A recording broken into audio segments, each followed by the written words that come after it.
Notas sobre Mário de Andrade, musicólogo, etnógrafo, rapsodo. Texto de minha autoria, Lucas Oliveira, de Moura Arruda. Na literatura sobre Mário de Andrade, pode-se identificar uma presença marcante da música em torno de seu pensamento artístico.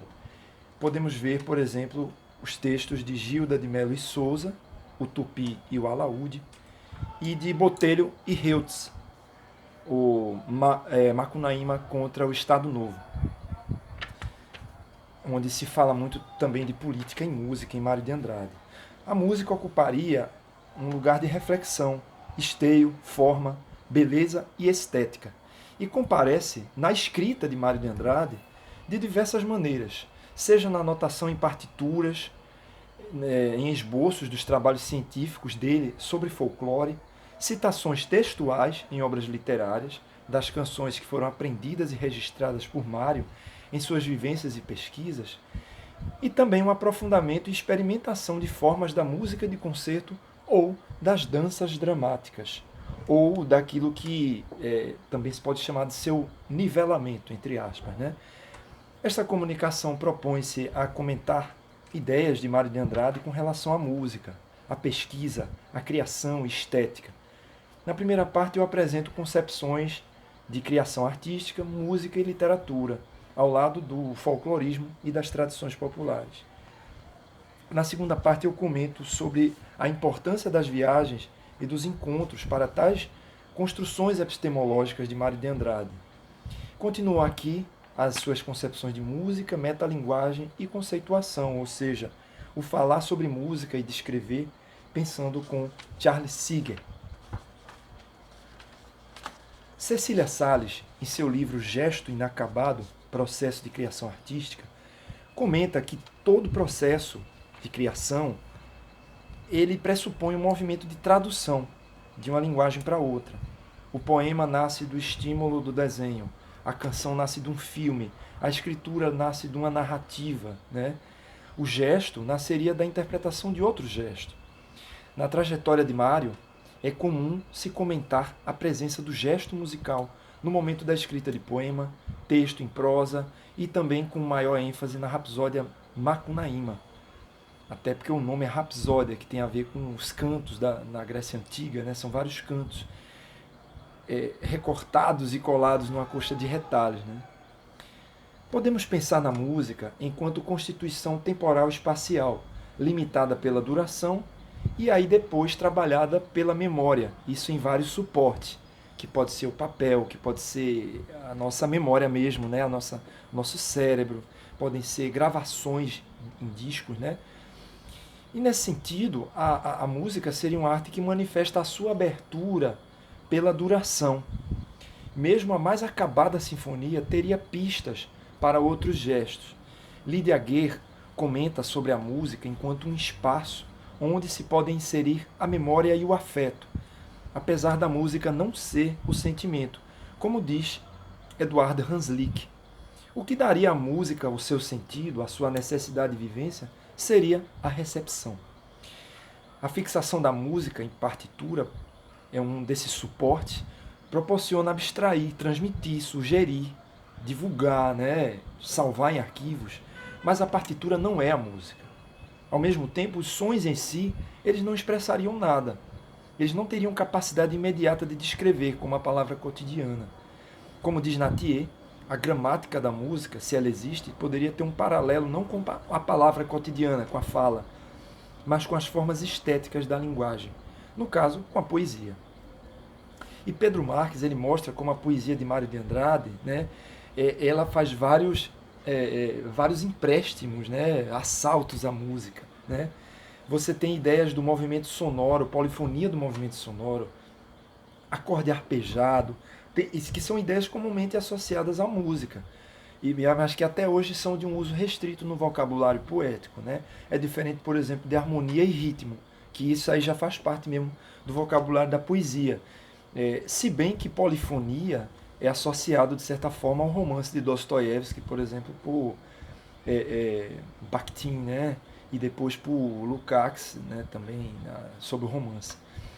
Como diz Elizabeth Travassos, A admiração de Mário pela música aconteceria pelo fato dela ser a arte mais pura, porque dispensa por completo um assunto, ao mesmo tempo em que seu poder dinamogênico de despertar reações corpóreas às sensações é imenso. Citação de Elizabeth Travassos, Música e Modernismo no Brasil. Música Brasileira e Modernismo, um livro de 2000. Esse pensamento de Mário teria uma referência nos escritos de Hans Lick, que ele leu, né, ele lia. E Hans Lick dizia que a linguagem musical teria apenas nela mesma o seu objeto de representação. Ele não era um compositor prolífico de música, Mário de Andrade.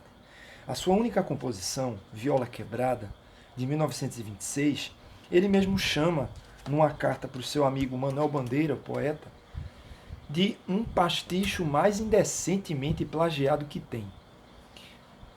E aí ele fala que é um pasticho, né, da música de Catulo da Paixão Cearense, especificamente Cabocla de Caxangá.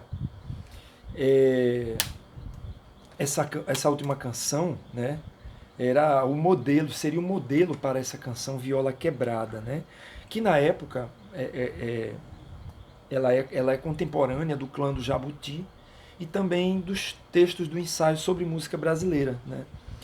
E aí quando Manuel Bandeira lê essa carta de Mário e ele vê essa história de pastiche, né, ele diz assim, ó, ele diz que a Maroca, né, que na verdade era o primeiro título de Viola Quebrada, ele diz que Mário que é um dos melhores pastiches que ele já viu. Vamos ver o que Bandeira diz.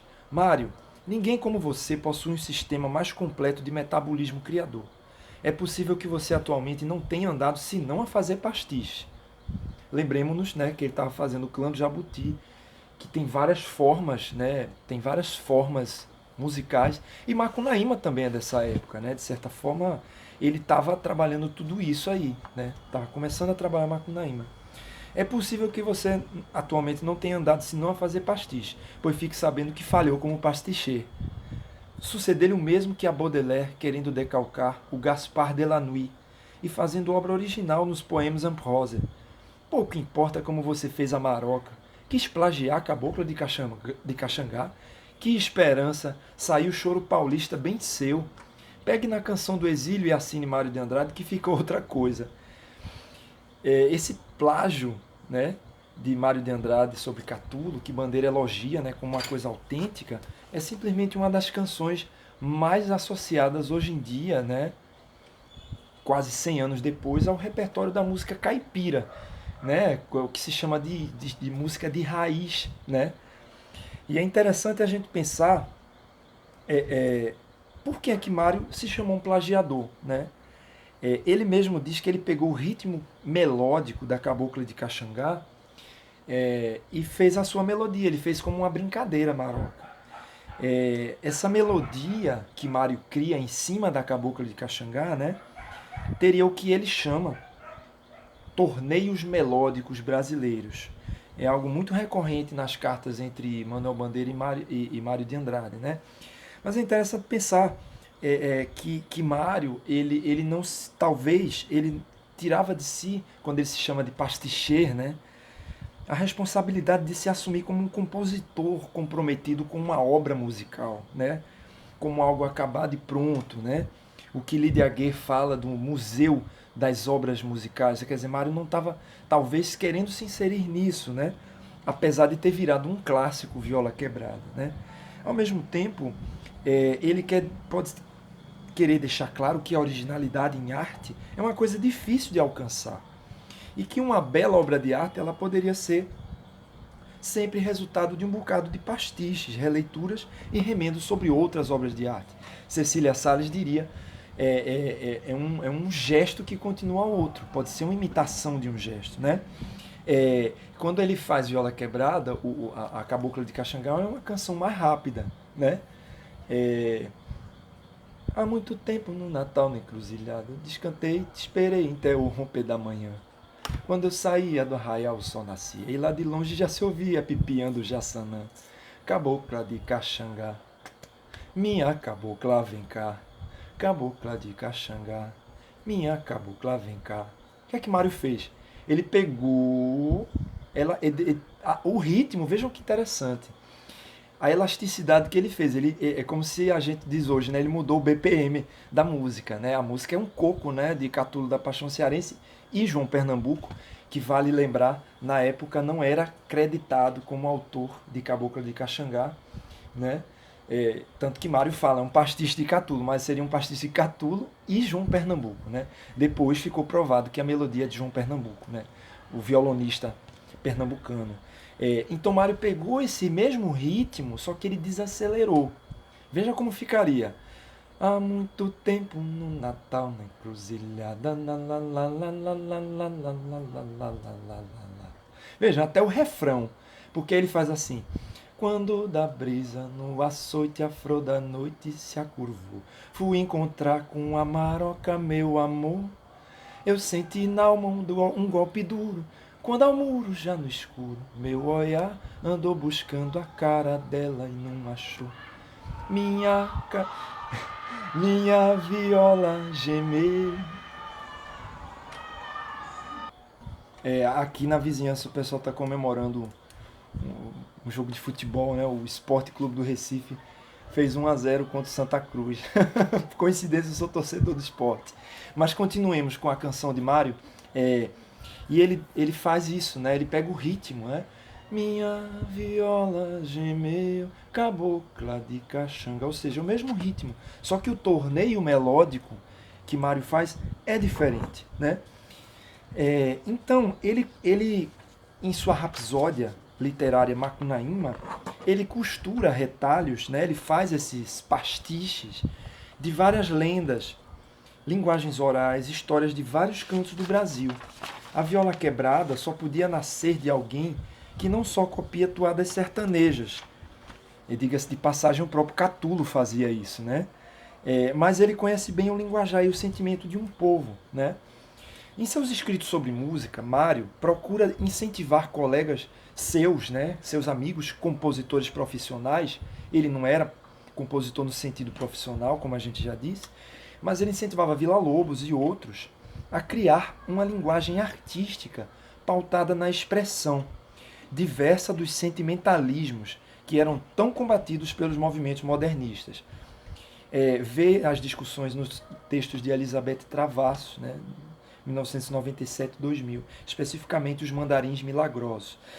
Nesse livro que Beth Travassos funda um paralelo entre Mário de Andrade no Brasil e Béla Bartók na Hungria, que era também folclorista, mas ele, por outro lado, ele era músico, compositor, né?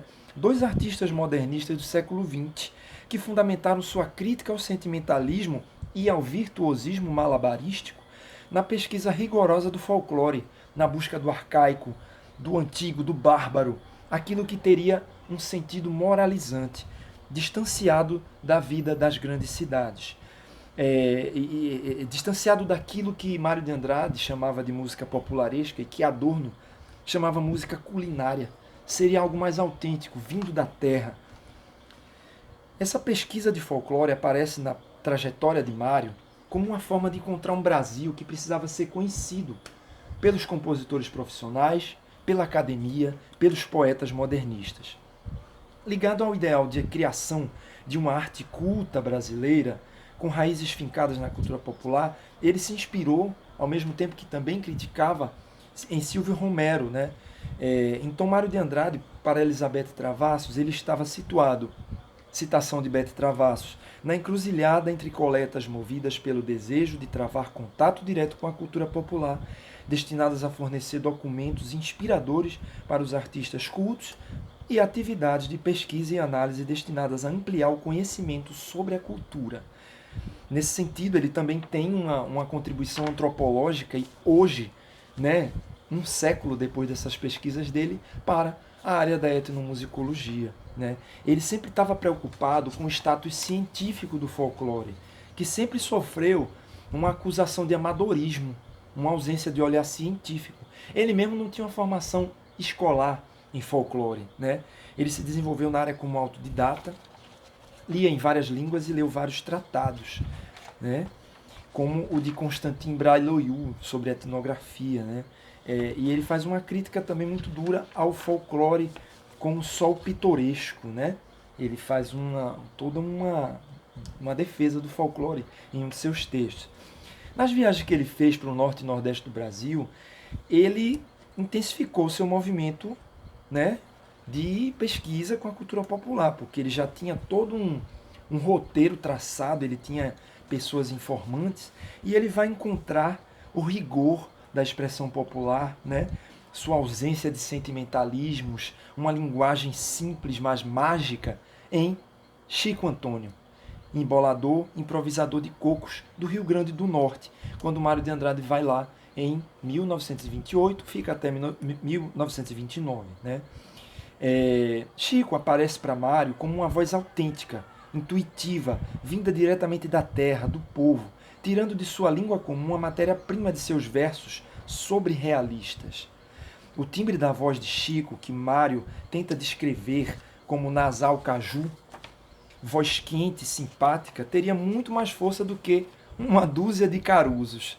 Ele se refere ao cantor lírico Enrico Caruso, que era um famoso tenor italiano que gravou vários discos de 78 rotações no final do século começo do século XX, final do século XIX, né, ele começou as atividades dele.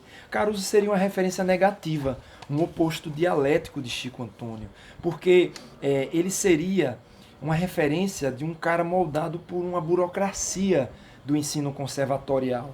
Ele estava dentro de um círculo do repertório clássico. Aí eu lembro de Bruno Netton, quando fala dos círculos, né, do repertório. Ele representa também a estética cantada do verismo italiano, que é criticado por Mário de Andrade, né, na crônica Campanha contra as Temporadas Líricas de 1928. Mário era muito preocupado com o músico engajado socialmente, ele tinha que ter uma utilidade social, ele tinha que ser funcional. Se a música fosse bela, porém inútil, para quê? Né? A música tinha que ter um sentido social. E ele achava Chico Antônio um exemplo de um mestre, de uma cultura que liberta, que tem uma poética louca, que tem um devaneio, que ele tem uma função social muito forte no sentido de encantar as pessoas que estão no entorno dele. Né? Seria aprendido do povo e voltaria ao povo, de acordo com o canto dele. Né?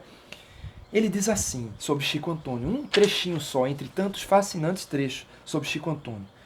Os cocos se sucedem, tirados pela voz firme dele. Às vezes o coro, que era formado por várias pessoas, não consegue responder na hora o refrão curto. Chico Antônio pega o fio da embolada, passa pitos no pessoal e vira o coco. Com uma habilidade maravilhosa, vai deformando a melodia, que está, quando a gente põe reparo, é outra inteiramente. Chico Antônio virou o coco.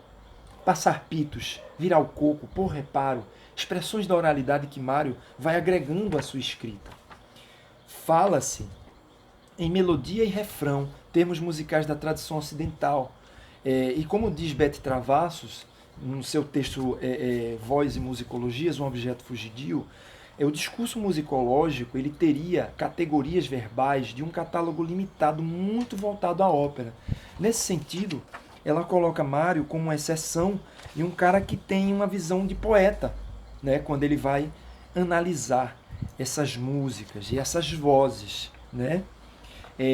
Como diz Mônica Veloso, Mário está sempre conjugando etnografia e literatura. E no seu livro Turista Aprendiz, onde tem essa citação que eu falei aqui, né, ele conjuga brincadeiras literárias, uma visão lúdica do mundo. Né? De uma forma que seria cara à nossa etnomusicologia, os registros de Mário são ricos em descrições da observação geral e das funções sociais da música. Né? Ele nunca se esquece disso. Ao mesmo tempo, a sua observação, como diz Flávia Toni, ela é muito ligada a uma visão pós-romântica que fala da natureza, né? Quando ele diz assim, Chico Antônio vem da terra, ele canta por cantar, né? Ele vem da terra. Ou seja, há uma linguagem muito ligada ao romantismo e a um primeiro movimento do modernismo. Né? Então, As ideias de Mário sobre a música popular, sobre a cultura, eles possuem uma intensa relação com o nacionalismo e a identidade brasileira. São coisas que até hoje a gente está tentando entender, né? Combatendo os sentimentalismos na performance, militando em favor da expressão da verdade interior, pensando sempre na utilidade e na ligação do artista com as mudanças sociais, a lição de Mário de estética e ética é fruto dessa época, com reminiscências de ideário romântico sobre cultura popular, com influência da área da musicologia, do folclore e do que seria mais tarde a etnomusicologia. Ele contribui para a literatura e para a música com a importância dada à pesquisa científica do folclore. Por outro lado, o folclore e as musicologias ganham da poesia e da expressão artística da música contribuições de ordem analítica, através de um vocabulário que, se não é totalmente nativo, né, ele tem relevância no momento em que a gente se aproxima e traduz os universos linguísticos que a gente está pesquisando. Seria sempre uma etnopoética, onde o pesquisador não tem medo de colocar em diálogo as suas próprias categorias para entender o outro e também realizar arte, compor, criar, escrever. Para Mário, né, fica claro o quanto é importante quem pesquisa também criar. E é isso que eu gostaria de ter apresentado para vocês, é isso que eu deixo com vocês aí e agradeço a atenção. Um grande abraço.